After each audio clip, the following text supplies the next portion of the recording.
Quand tu veux manger, tu ne manges jamais à l'enceinte de l'église. Jamais, jamais. Toute personne que vous voyez qui mange à l'église, my God, c'est grave.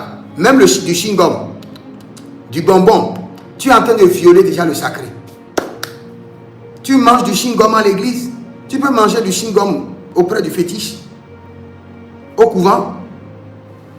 Ou bien, si tu es dans un secte, tu peux manger du chewing-gum dans ton secte. Tu ne peux pas manger devant le sacré. On ne vient pas pour manger devant, on vient pour vénérer le sacré. Tu ne pourras pas venir à l'église et manger du bonbon, du chewing-gum à l'église, jeter des ordures à l'église. Tu es en train de violer le sacré. Et le sacré ne te dira rien et il libérera la malédiction du sacré. Il y a beaucoup de gens dont leur vie est bloquée. Et ils regardent seulement le diable. Il dit que c'est le diable qui a... Ce n'est pas le diable.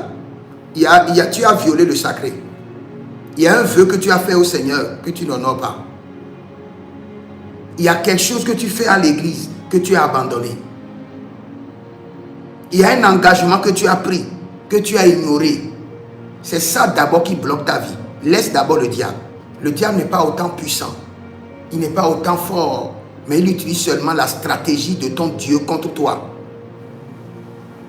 Et quand ta vie est bloquée, la première des choses, laisse d'abord le diable.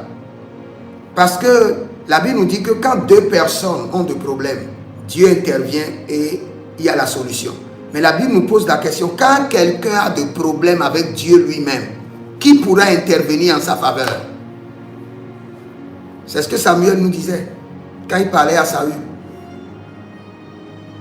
Donc quand tu as des problèmes en traitant le sacré, tu ne sauras pas.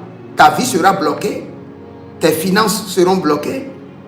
Tu vas prier, tu sens que tu pries, mais tu es vide. Tu as un problème avec Dieu lui-même. Résous d'abord ton problème avec Dieu, avant de commencer par lier, par détruire, par faire descendre le feu. Non.